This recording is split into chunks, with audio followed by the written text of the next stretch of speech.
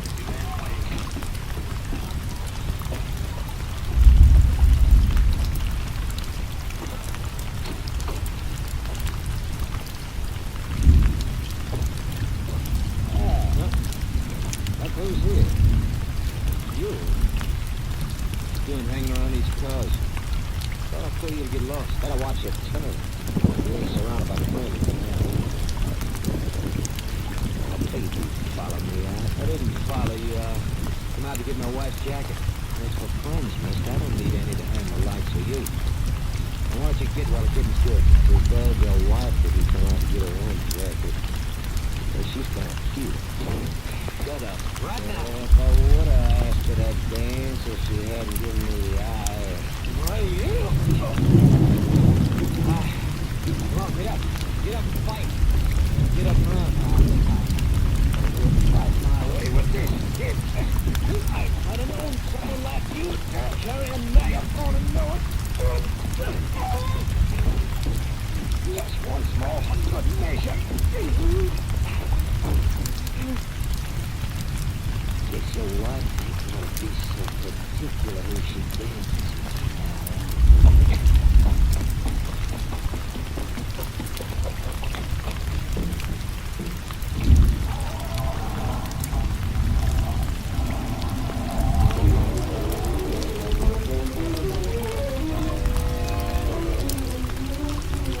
When Mort Rogers failed to return to the dance, his wife came out to look for him. Her screams as she found the body brought Nancy screaming from the hall. Somebody summoned the sheriff, and he in turn called for the help of the Texas Ranger. Ranger Jace Pearson at the time. He arrived at the parking lot outside the fun spot shortly after midnight.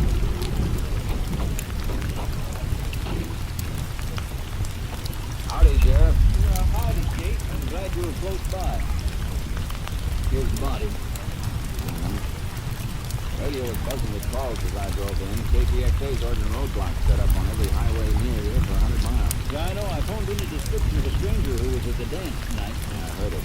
Let's hope they can pick him up. Well, they'd have got him sure if I'd had the description earlier, but it took almost an hour to get Miss Rogers where she was caught. She's the dead man's wife. Yes. Saw the whole thing. No, she was inside when it happened. Come out and found the body. Why the pickup for the stranger in particular? Rogers have trouble with him? Just word. Nothing anybody saw. They tried to force Miss Rogers to dance with him the way she felt it. Rogers come along, saw what was going on, and ordered the fella out. whole thing happened less than 2 hours ago. Well, it can't be too far away then. Yeah, far enough. Yeah, but if the red rocks don't pick him up, we know he's either living or hiding within a 2-hour rifle. Could be 100 yards away or 100 miles away. Even then, he might not be the one. We were 60 couple at the bench.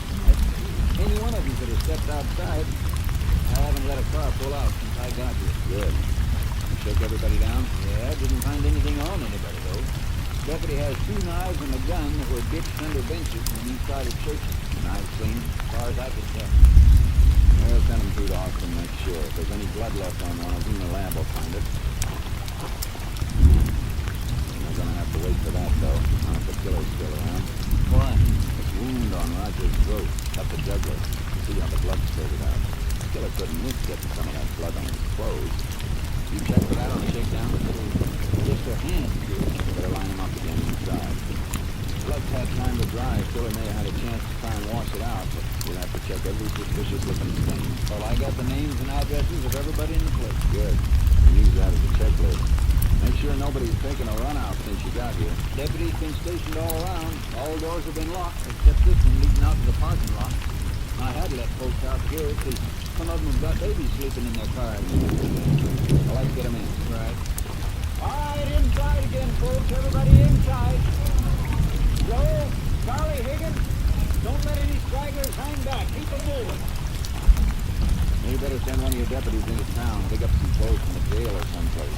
Find any suspicious things. A few of these people might have anything to wear home.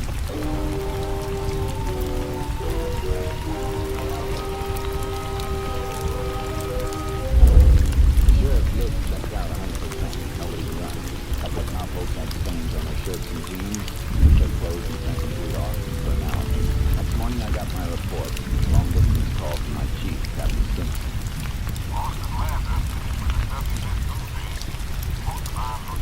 I see. How about the clothing, Captain?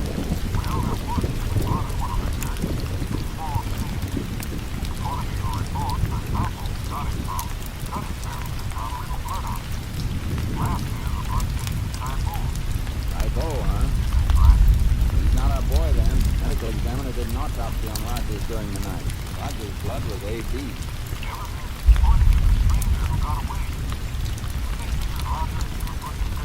I think so. She gave me the same rundown she gave the sheriff. Claims she'll never forget what he looked like. I'm sure she would.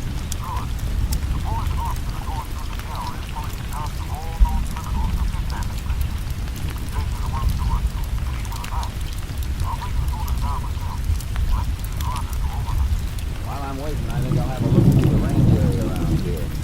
All we know about the man we're after is that he got away. We don't know whether he was in a car or on foot or mounted. Few south folks did come into the dance on horses. The fellow we're looking for might be a new hen, just drifted into the territory. I got charcoal in my horse trailer. The sheriff's getting his mouth. So keep us busy until you get here, unless you have another idea. Right. Bye, Captain. Bye. Ready, Sheriff? You are. I'm out for all traffic. I'll get charcoal out of the trailer. Let's go.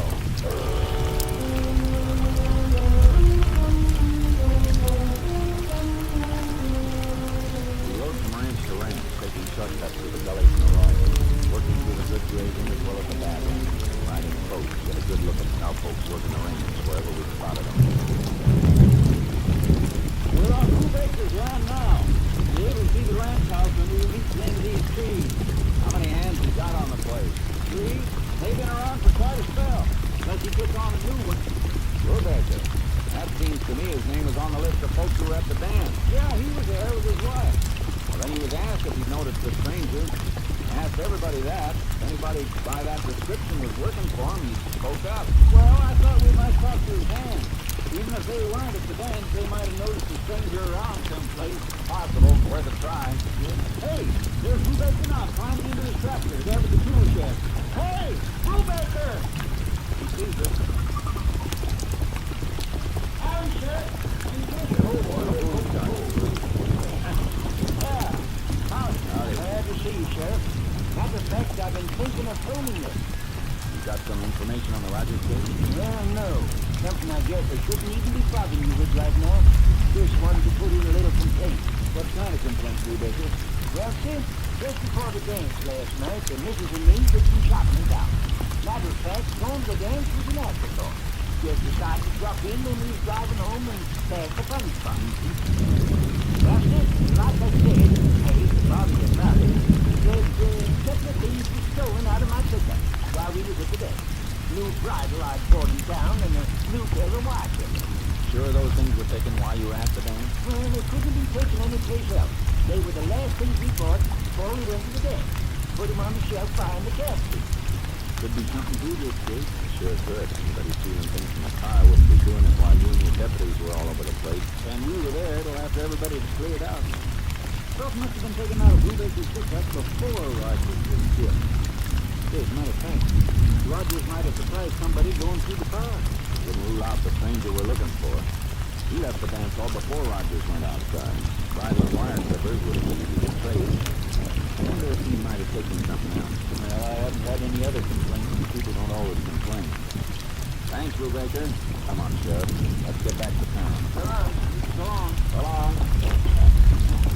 Be up, Sergeant. Come on now, let's go. You planning to check over that dance list again? Call every name on it. See if anything else was taken from that parking lot. Come, Sergeant. Come on. Let's go.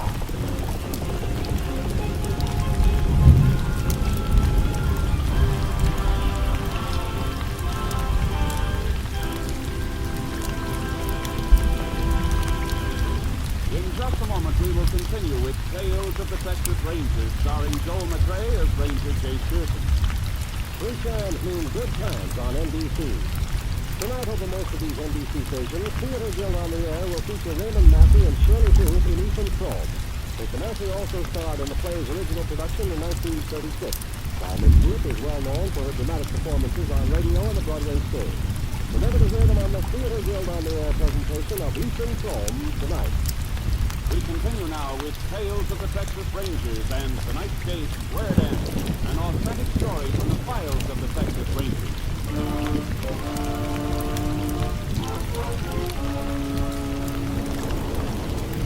The sheriff and his deputies started to phone check the people who'd been at the dance, asking them to list missing articles. Meanwhile, Captain Simpson drove into the gallery shop for possible suspects. He took them over to the funeral home to see if Mrs. Rogers could identify the stranger who quarreled with her husband. Captain showed them to her, one by one. How about this one, Mrs. Rogers? No. Well, this is the last one. No. That's not you, Major. Guess I take it, Jace. The man we're after isn't a known criminal. Not in this state, anyhow. Can I go back to my husband's house? I want to be near him until my husband. Sure. Go ahead. We must even married here. This month, had our first anniversary. I might as well get back to the sheriff's office, Buck. Yeah.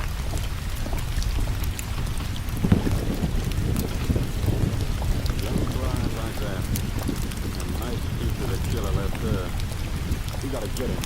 I'll stay on until I... Well, there's the sheriff now. Looks like we did something on that phone check, Jase. Deputy just got a call from Tony Risky. Not the old man, but Tony Jr. Something missing from his car? Yeah. Ladies, Hamilton dishwasher. Bernie bought it for his gal's birthday. Left it in the glove compartment of the car. Was fixing to surprise her with it today. That's gonna help, Jace. Why, new purchase like that, the Bureau will have a record of the serial number on the watch.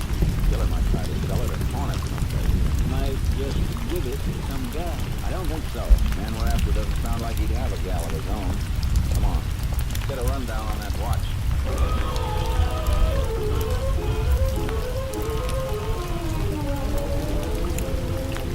You got the serial number and put out a bulletin to jewelers and pawn shops, all the logical places where a man might dispose of a watch. Because it was Sunday, we had a break. The bulletin should be on file before the killer had a chance down the road. Meanwhile, Captain Simpson was in phone contact with Austin, picking up another angle. Yeah, that's what I wanted. Well, thanks. No, not necessarily. Might mean anything, but it can't Right. Goodbye. Have anything? Little. I asked him to check open files, unsolved cases of petty theft. Especially things taken from cars in dance hall parking lots. There's plenty of cases like that. The same man wouldn't be responsible for all of them. No, but a couple of cases follow a pattern, Dave. I've written them down. Now look here. Portable radio stolen from a car a week before last, outside of Elderton. Roadhouse there was having a square dance. And here's a constable's report. Same night, same place. Man answering the description of our stranger got in a beat. He pulled a knife on a fella, didn't get a chance to use it though, and ran before the law could get there. Hey, that's good. Now here's another one. Also a square dance. South of here at Cars Crossing. Happened a month ago. Manager at the dance hall ordered some fella out for bothering a woman. Again, the same description. Fella went outside and threw a rock through a window and got away. Cops had been looted. That's our boy, all right. Yeah, but we still don't know who he is. Something we do know, though. Look at this county map. He's been here in Bancroft, west of here in Elderton, and south of here at Cars Crossing, all within a month. Yeah, that's right. Means he must be living in this area or hanging around it someplace. Draw a circle around the two spots he's been seen at. Gives us a radius of about 40 miles in any direction. And that fits, because he wasn't picked up in the roadblock. I don't know, Dave. He's been a stranger in all three places. And they're the only towns around here. Most of the area in the middle of your circle is hill country and badlands. Not many ranches he might be working on. Oh, but there's a lot of prospecting going on in those badlands, Captain. Big new kid. Not gold or silver anymore. Uranium. Not many people do prospecting. Not like he had a habit of wandering into some town on a Saturday night with a yen for square dancing. All right, Dave, I'll buy it. What's your move? Thought the sheriff and I might do a little prospecting, too. You Arabian? No. A man with a knife.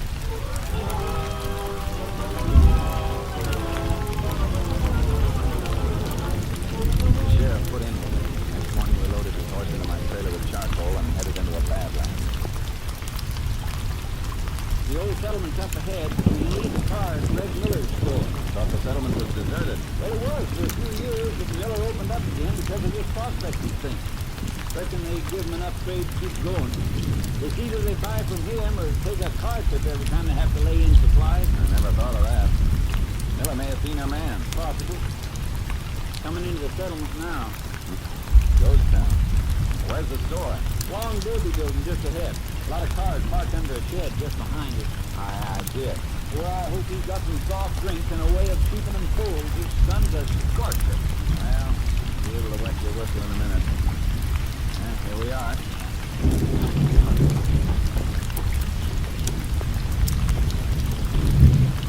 Hardly think Miller could make a living here. Well, there's just him and his old lady. Reckon they don't need much to get by. Looks like we'll be his only customers. Hello? Anybody here?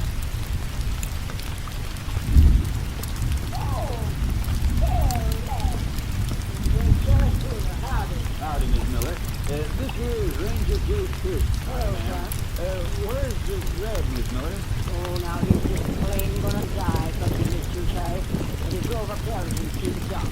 She's back. Oh, that's too bad. But he'll be back to supper if he misses stay. He might have to. Depends on whether or not you can help. Somebody here can help us, all right? What is it, Jake? Take a look in this showcase. Well,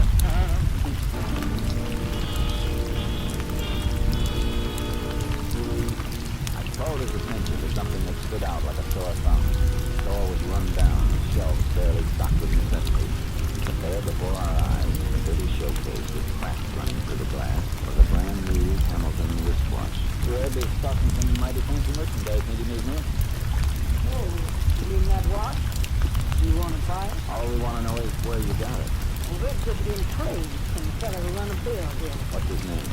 Why, Carp's his last name. Don't know his first one. That's Washington's store. I'll tell you that in a minute. Get it out of the cage, Sheriff. All right.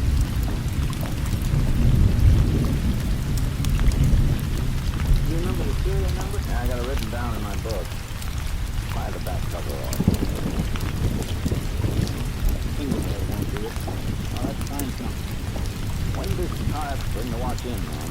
Well, yesterday, Sunday, Red Dog was pressed. I owed him more than $20. Said a cash to get rid of the watch and hire wire clippers. Wire clippers? You hear that, Sheriff? Sure did. I'll have this watch case open in a minute. Oh, I told Red not to trust nobody. Reckon Carp wouldn't even trade here if he had cash. Couldn't give Red no money. Oh, no, but when he come back yesterday, he had a new rider for his horse. Reckon he had to pay cash for that someplace. You're reckoning wrong, Mrs. Miller. He got that Friday the same way he got the watch and wire clippers. That does it. Your number 8427991.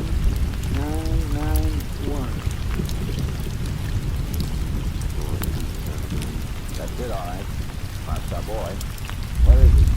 Well, he's out in the hills, I reckon. He saddled up and rode off after he brought our car back yesterday. He had your car? Oh, Saturday night, sorry. He'll land anything to anybody. That's why we ain't got nothing ourselves. I've never even paid him for the gas he got. Then it's how the nerve to buy his shirt and shoes while he use my cup to spread out his old clothes and water to style such a good. He guesses what he was scrubbing for, Sheriff. You didn't say that, did you? Come on, Sheriff.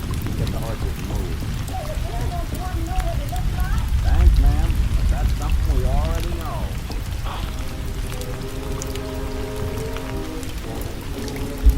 It was rough going through the Badlands, and the territory we had to cover was big. We met prospectors here and there, but not hard. At the end of our second day, the trail led to rocky ground, thinning out in spots and disappearing in others. We kept going until the sun took under the rim and darkness came back. Oh, I can't see anything, Jake. With the fact your head wheel, we can keep going, but the ground is too hard. Can't pick up marks like that with a flashlight. I know. Better find a campsite, or for some grub. You can do get eating. All I want is a place to rest my Well, we'll find a spot when we get on level ground. Up, start. Up,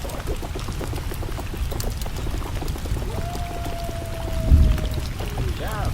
Yeah? Like somebody solved our camp problem for us. Over there at the right. Huh? Fire behind those rocks. Circle around. Right, maybe. Could be. So since it's somebody, let's ride for it. Up there. Come on, come on, come on.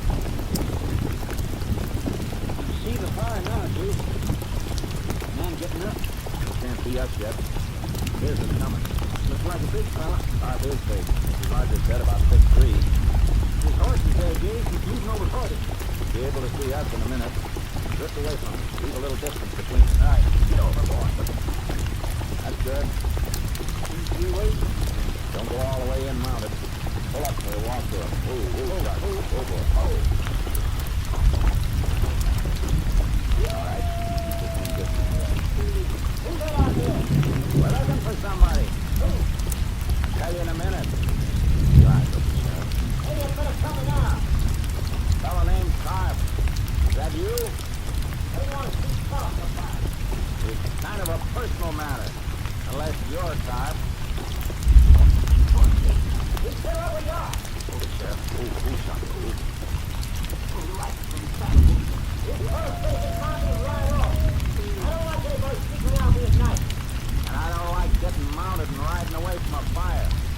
Makes my back too good a target. You look like a place to wait. You got good eyes. I'm a sheriff, sir. So don't find anything funny. Put that rifle down and let's have a talk. What do you want to see me about? I want to invite you to a square dance. Sheriff?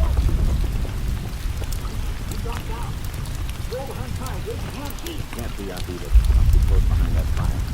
Shoot into it. Chip sparks off that heavy log that's burning. I'll be able to shower him with a big hot foot. Hey, when? Let's go. That's getting stations up. Drop your gun, Claus. Get it, Jake. Hey, and there's a stone on the ground. Gun cocked the lip. What I hit, not him. Shot knocked him out. Yeah. Just the thing. He's out cold. While he's laying here, I'm going to just as well get to the truck. Look out, Sheriff! Drop that knife! Let it go!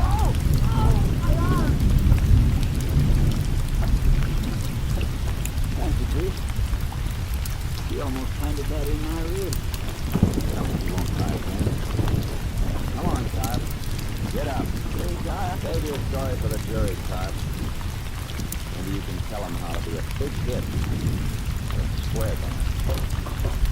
Come on, get more.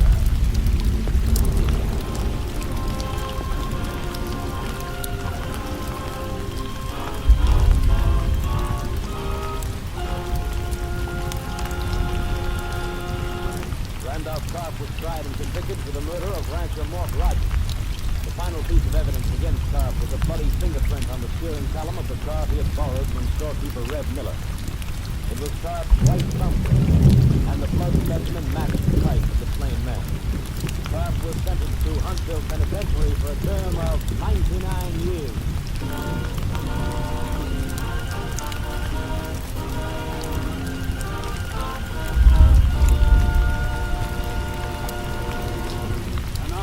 Again is the star of our show, Joel McRae. A famous Texas Ranger was once asked what he considered the most important quality in a ranger. Well, he pondered, I liken a good ranger to that broad-brimmed hat of mine hanging over there on that old deer horn. It's made of some sort of fabric that holds up. Takes the toughest handling I've ever seen. Must be in the character of the material, I guess, because as old as that hat is, it never showed a sign of going to pieces. Never did like hats or men that'll come unglued. Good night, folks. See you next week. Next week, Joel McRae in another authentic reenactment of a case from the files of the Texas Rangers. Joel McRae is currently seen starring in the MGM production Stars in My Town. Tonight's cast included Tony Barrett, Ruth Goodman, Betty Moran, Harley Bear, Byron King, Joe Forte, and Jeanette Nolan. This story was transcribed and adapted by Joel Mercer, and the program was produced and directed by Stacey Peete. Hal Gibney speaking.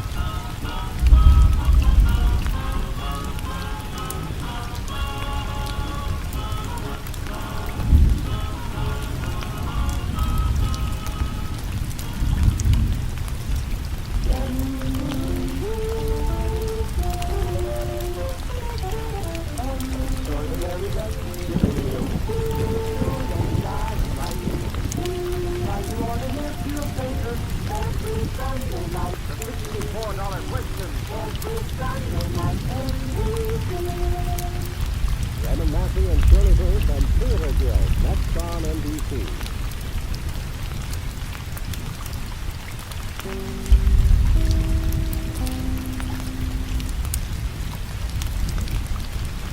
The National Broadcasting Company presents Joel McRae in Tales of the Texas Rangers.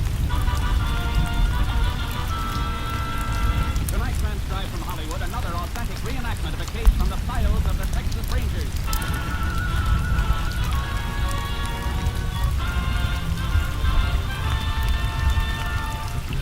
Tales of the Texas Rangers, starring Joel McRae as Ranger Jake Pearson. Texas, more than 260,000 square miles, and 50 men who make up the most famous and oldest law enforcement body in North America.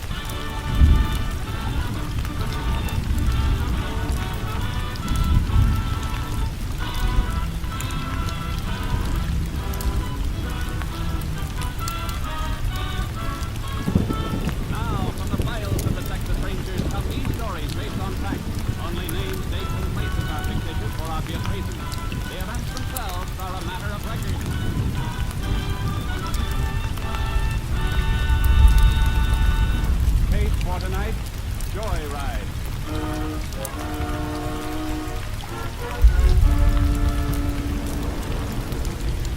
It is 9:40 p.m., December 3rd, 1946. The small town of Purdy, Texas is quiet and ready to sleep as the car turns off the state highway and into the main street. At the wheel of the car is a pimply-faced youth. Beside him, a young girl. That car still behind us? No, I took that on the highway. What are you so grumpy about? The way he was tagging us, I thought it might be the highway patrol. You're that be chicken, ain't you?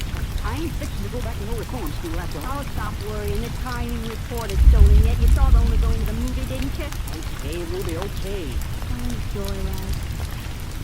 Well, we was going to have fun. We ain't got anything to drink. I ain't got any money. Didn't have no car either when we started.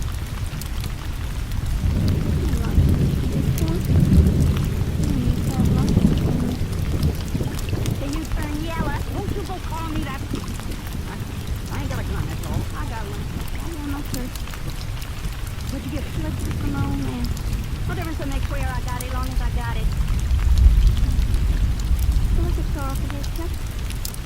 sign? Can hardly have a joyride without something to do. Wait, they're all up the sidewalks in a town like this. The place must be closed. So it's closed, sign wouldn't be late. Gonna stop or ain't? Sure, I'm gonna stop. See? Saw people still there. Looking through the window. Not much money from the desperate. Have a real party with something to drink and some money. Stay here. Keep the motor on. You never know. No, I'm not coming with you. I can handle a gun. You crazy! Suppose he got him. Look, he's an old man. He wouldn't dare do nothing. Come on, Chuck. I think you should be. You better not get back. Let's be strong. You're coming, or ain't? All right, I'm coming. But be careful. Shut up. Oh, howdy. Howdy. Yeah, I was just fixing to close. Heard the car pull up outside. I thought it was my old lady coming to get me. What can I do for you? I'd like to step with that Bond first. Oh, you're with her? How old are you, son? 21. 19 would be closer, wouldn't it? Maybe a year less than that for your lady thing. I said I was 21. All right, boy. We'll say you're 21. And we'll also say that I'm closed for the night. Now you can just run along. We ain't running any places. Now you just get... What? Where'd you get that stuff? I made it out of old bottles, top shelf. He told you what we want. It's on the top shelf. Get up on the stool and get it. All right. I just don't get too nervous with that thing. What's the money? You got me. You ain't gonna be happy about this when you see the inside of a jail. Thanks for telling us. But here's something you ain't gonna be happy about. Robbie, you killed it. No, Chuck, I know. Come on, we gotta get out of here. Oh, that's where we come from. Grab a couple of bottles. Robbie, are you crazy? You're crazy, ain't you, Chuck? Take a bottle. All right. Now let's go.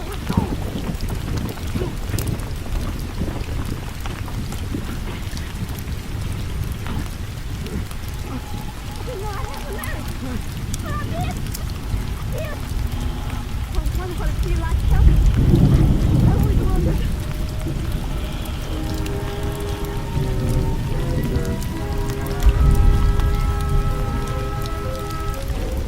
The body of Malcolm Barnes, proprietor of the liquor store, was discovered by his wife less than 5 minutes after the killing. Sheriff Frank Coughlin was summoned.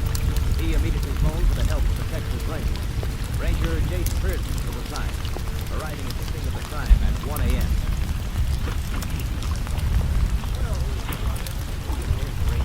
Coming through, folks. Howdy, Frank. Oh, howdy, Jake. Was hoping they'd send you. Here's about it. You the owner of the store? Yeah, House Barnes. Wife found him just like he is, about 10 of 10. Usually closed just before 10. She told us to come pick him up in their car.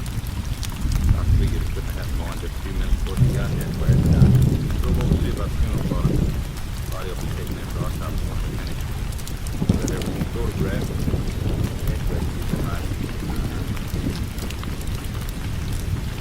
Shot through the back 3 times. Watch out for that broken glass. Yeah, I'm watching. It sure smells with all the bottles finished. Alcohol dried up fast. Yeah, less big stain rings, though. Bubbled right out to here before it dried out. Either your deputies or anybody picked up any of those bottles that are cracked or broken? No, I got here right after Mrs. Barnes. Nobody touched the thing. Why? Floyd thought it past those stain marks. Look toward the door. It's in a small spot. Something didn't carry it that way, Drip. Jake, I was careful to see that nothing was touched, but nobody stepped in where the liquor been spilled. Spot might be a break for us then, because somebody carried a bottle out of here. It must have been cracked and leaking. You mean the killer man grabbed it up? That's right. It marked this floor. It marked the walk outside, too. Come on, let's take a look. Spot's gone right to the door, all right. Lucky I told the deputies to keep everybody off the side of the place. And careful where you step. I'm going to run a flashlight along the sidewalk here. It's been mighty dry around here, Jase. Dust dripping on the ground. That'll help them. Here, all right. Look, craters in the dust, dried out hollow. Yeah. They only go a few feet. Mark ends right here at the curb. That tells us something. Whoever was carrying that bottle got into a car. They weren't on foot. Tire tracks aren't going to help us. And that's them all around. The cars driving in and out. Yeah, the shark killer has been on foot, Frank. Why? And that points to somebody who came from close by. Somebody in the town. Hard to rule that out. Well, it sure broadens the field. I'm going to call off and have a lab crew sent in. If we're lucky, they might lift a fingerprint or something for us to work on. That's a good idea. Phone at the door. Over there. Uh-huh. You got anything in mind for us while we're waiting? Yeah, after I call Austin, I want to check with local officers in every town around here. Pretty sure the killer took liquor. If he took it, he's going to drink it. And check on every case of drunk driving that turns up tonight in this county.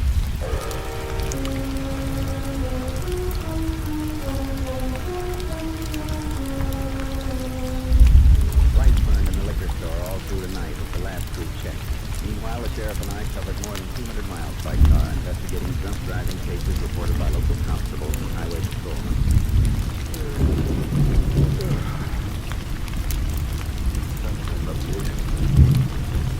We should specialize running this blind alley. One of those drivers we saw could have been anywhere near 30 at the time of the Well, alibis all checked out.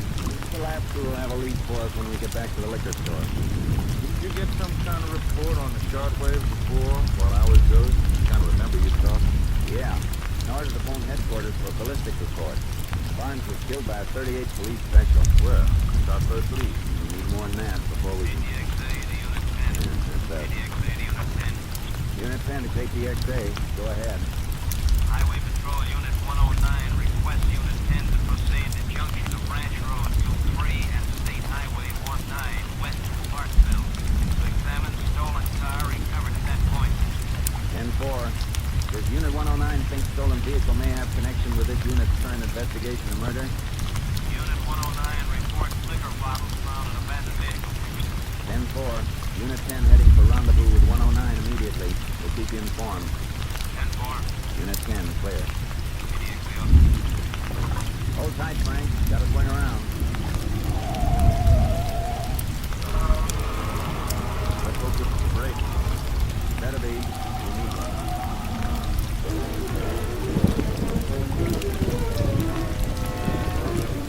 Highway Patrol Unit 109 was Tommy Manuelo's unit. Spotted his car. He flagged us down near the junction of the ranch road. The stolen car he'd located was parked off the road in a small grove of trees. I found it before sunup, Jake. I was taking the gun off, my headlights reflected on the phone. Looked at it, saw it. Then when I checked the license number, it was on my hot concrete. Number came over by shortwave last night. Now, what time last night this car was reported stolen? I got the flash good last 11 o'clock. Barnes was killed before 10. I know, but this car could have been missing from 8 o'clock on. Owner went to a picture show about that. Car was gone when it came out.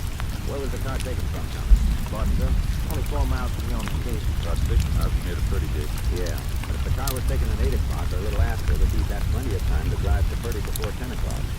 KTXA said you found some liquor bottles in the car, Tommy. Yeah, that's right, okay.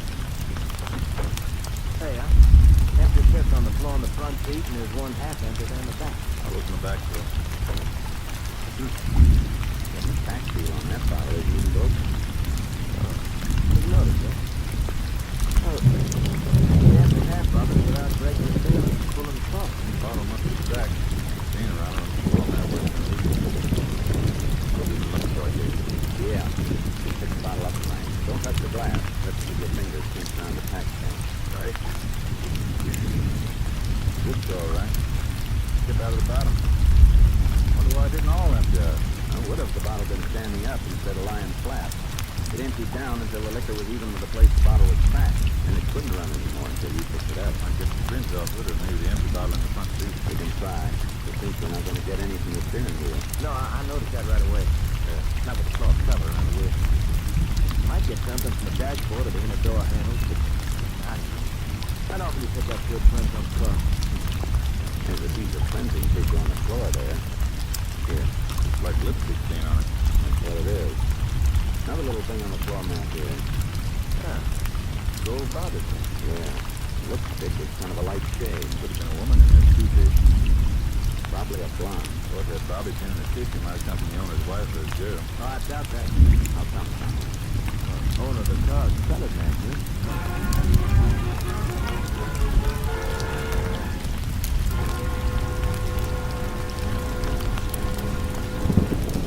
In just a moment, we will continue with Tales Ranger J. Pearson. Good times mean good times on NBC. In a short while, Theater Guild on the Air brings to radio listeners a delightful adaptation of Ring Lardner's famous comedy of the baseball world, Elmer the Great. Starring in the title role will be Hollywood favorite Paul Douglas, as a pitcher whose skill on the baseball diamond is exceeded only by his good nature and ability to attract trouble. That's later today for Elmer the Great, starring Paul Douglas, presented by Theater Guild on the Air. We continue now with Tales of the Texas Rangers and tonight's case, Joyride, an authentic story from the files of the Texas Rangers.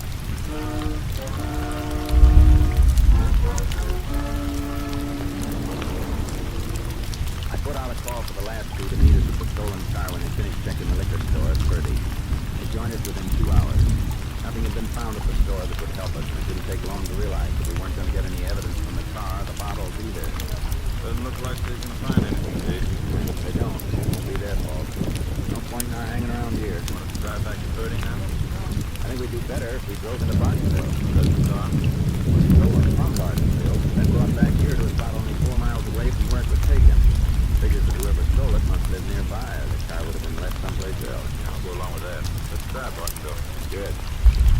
We're gonna leave you, fellas. If you find anything, let us know by short wave. So long. So long. You try to run down that lipstick and barbecue? Here's Tommy Manuel of the tissue with the lipstick smear. Been sent through to Austin. Established the lipstick brand by chemical analysis. We'll also check on the manufacturer of the barbecue. Think it'll take long to get a report? No, not long. We may have it by the time we get into town. He'll be at the courthouse. You got a plan mapped out? Yeah, won't be too many places handling lipstick and bobby pins. To get the brand names, Tommy and I can check the stores and see if sales girls remember any women who use that shade of lipstick or the pin. What I do, check into the hotel and get some sleep. No. We got one more thing to look for. The gun that killed Barnes. Check with a constable. Get a list of anybody he knows who might own a .38 police special. That might uncover something. Yeah, some records of people who've had guns like that being picked up on minor charges in the past. For a second. We matched the bullets that killed Barnes. We can make them work for a 12-man jury.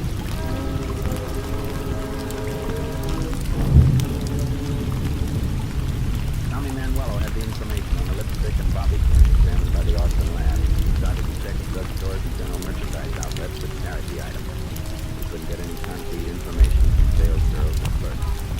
Well, another drugstore on the next corner, kid. Huh. You know, some of these salesperson don't seem to have very long memories. Can't blame them. Things we're tracing are both cheap items. Girl on her feet all day gets so she can't remember much except bunions. Guess you're right. I sure hope the sheriff is doing better than we are. I hope so, too. Hey, Tommy, wait up. Hold it, Tommy. Here comes Frank now. I've been back in group for 20 minutes. You finished checking already? Yeah. I come across something I think we are looking into right away, Jake. There's a fellow named Jim Hammer filed a report with the constable last night, just before midnight.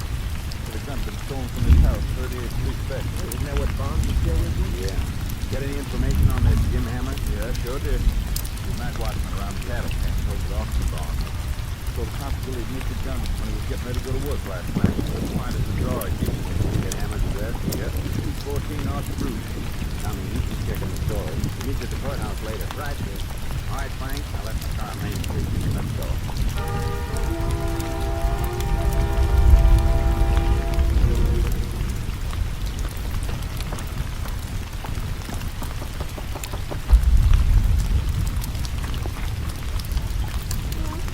I can talk to Jim Hammer.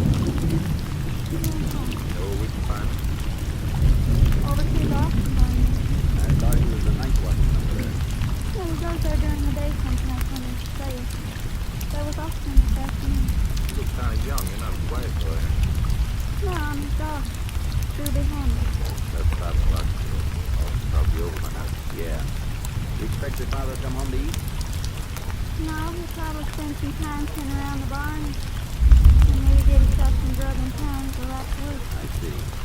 I guess we might as well go over to the auction barn, Frank. What do you want to see my father about? Is it something about some stolen cattle or something like that? Yeah, something like that. Thanks, Miss. Bye. Bye, Ruben.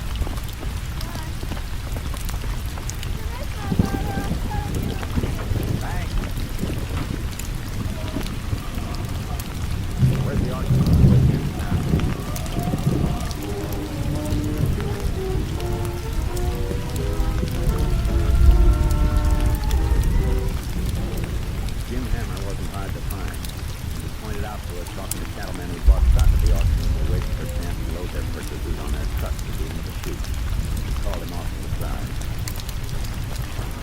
Yes, sir, Ranger. What can I do for you? Constable says you had a gun stolen from your home last night. Who's that? Gun wasn't stolen at all. Huh? I just didn't look sharp enough last night. Found it this afternoon, but in a different drawer from where I usually keep it. That's the gun you're carrying right there in your holster? Yeah. You mean to say you just took a look in one drawer last night before coming to work and reported that gun stolen without being sure? Well, I was sure last night. I reckon I just overlooked it, that's all. Pretty hard to overlook a 38 police special. It couldn't have looked very hard. I all but emptied the bureau out. I was in a hurry to get to work. I just had to blink it, that's all. Ain't no reason for me to jump on a man. You reported to the constable when you thought the gun was missing. Now, how come you didn't let him know you found it? Well, over good. I didn't think it was no blood. What's the harm? My gun. Let's have it. Well, sure I am. Don't you pull it. Just turn around. I'll take it myself. Hey, what's this? Turn around. When did you fire this gun last, Hammer? Can't even remember when I got it. Had no call to fire. Haven't, huh? Smell it, Frank.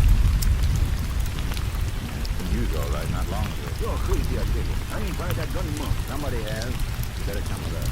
Oh, well, To the courthouse, Hammer, so we check on a few things. take on one. A liquor store owner named Barnes was killed last night in Purdy.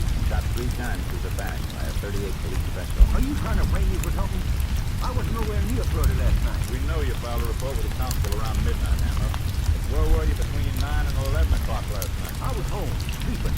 My daughter can tell you that. Go ahead. What are you stopping for?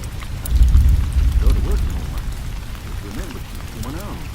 About 7 o'clock. And nobody saw you during those hours, huh? But I was home, I tell you. You gotta believe me. That gun ain't been fired. If we're wrong, you got nothing to worry about.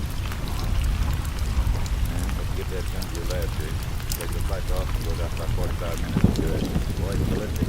Test fire it. Check the button. The one taken out of Barnes. If this is the murder weapon, they'll tell us. I tell you, it can't be.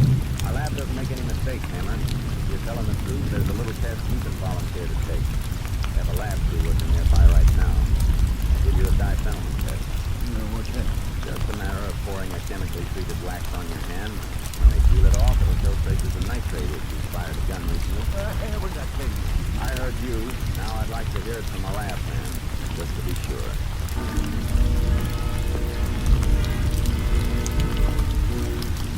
We got the gun in a nice cleaned off and sold the car and brought it to a garage in town.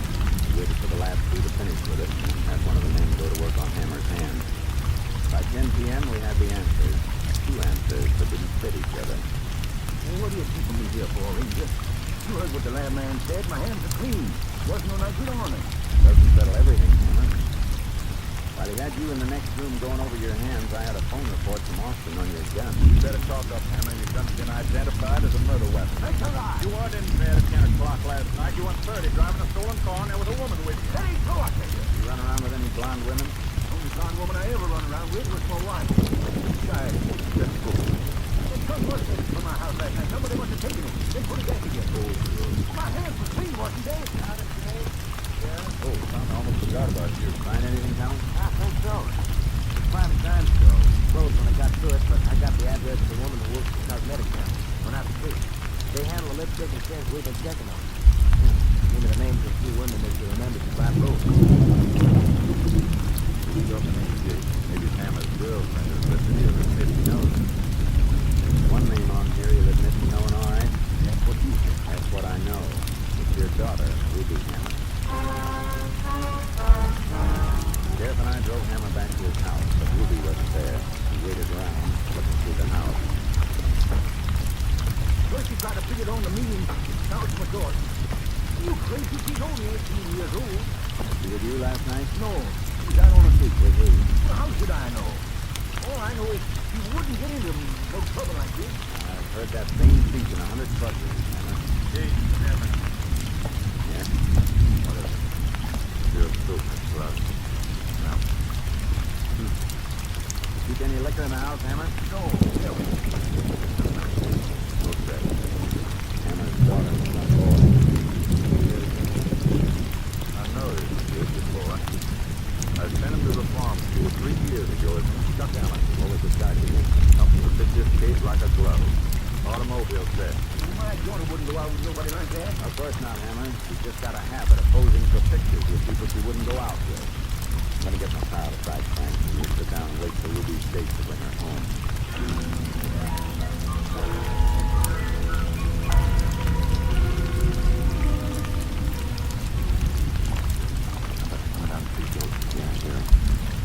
After midnight.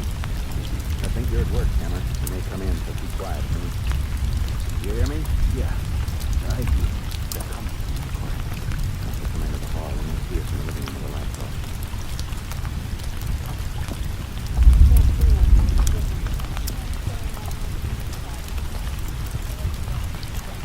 What's the matter with you? What's the good of having money we ain't gonna spend it on things?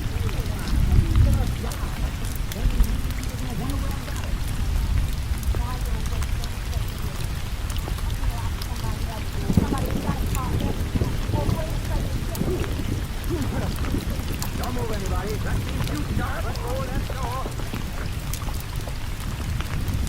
What are they doing? Stay after him. You stay out of this, Hammer. We'll stay out of trouble. I didn't do nothing, sir. I'm so Still. What a roll of bills you had in your pocket, boy. I found that money. Where? The cash register over in Purdy after you killed an old man? So that's why you wanted my father's gun. What? Kill him, Ruby.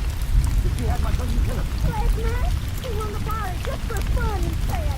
Then he stole a car and made me go with him over to Purdy. He let me park someplace and walk away. And after a while, he come back with some whiskey. I didn't drink none of it, but he made us to run. Just be quiet. You say he didn't park near the store? No, he walked somewhere and let me. I don't even know what he did. You're lying, Ruby. When the old man was killed, whoever gunned him ran out of the store with a dripping bottle and got into a car not more than 10 feet from the entrance. Now, I didn't shoot him. He did. He's lying. Ruby's only a little girl. You can prove he's lying. Give him the same text. Give me a woman's hand. What kind of... With a full wax on your hand. You can tell if you fired a gun. Ruby, I'm out there. Hold it, real shut. Get away from that stove, Ruby. No, Ruby, no. I'm away from that. Oh, Ruby. Why did you do it, Ruby? What did you do it Let for? us save that, Hammer. You got any butter? Get it fast. I won't try nothing. What you do, Pete? Pull the lid off the cook stove and jam their hand into the hot coals. Here's the butter, Rick. Here's the butter. Thanks. Fix that burn a little for this, Ruby. Doc can take it for you better later on. The jail.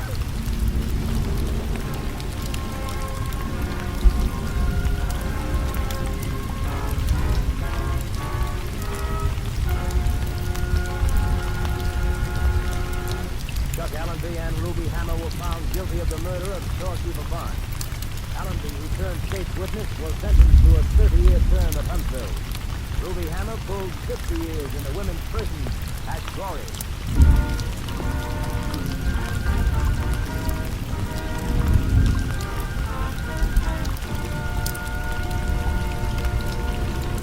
And now, here again is the star of our show, Joel McRae. Folks, tonight marks the concluding performance, for a while at least, of Tales of the Texas Rangers. We've really enjoyed bringing these stories to you and hope that someday we'll be back with you again.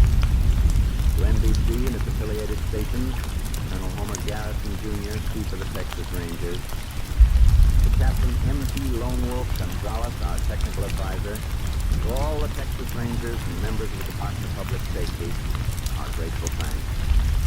And we're particularly grateful to those of you who've taken the time to send us your cards and letters. After all, they are the only sure way of telling that you liked our show. Thanks, folks. Thanks a lot. Good night.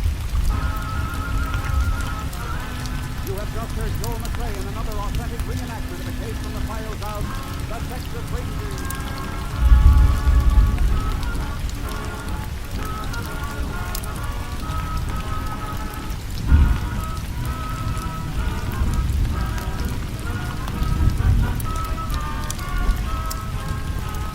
Joel McRae will soon be seen starring in the Universal International Technicolor production Battle Drive. Tonight's case included Tony Barrett, Sam Edwards, Peggy Weber, John Frank, Barney Phillips, and Bill Johnstone. This story was transcribed and adapted by Joel Mercard, and the program was produced and directed by Stacy Keith. This is Hal Gibney speaking.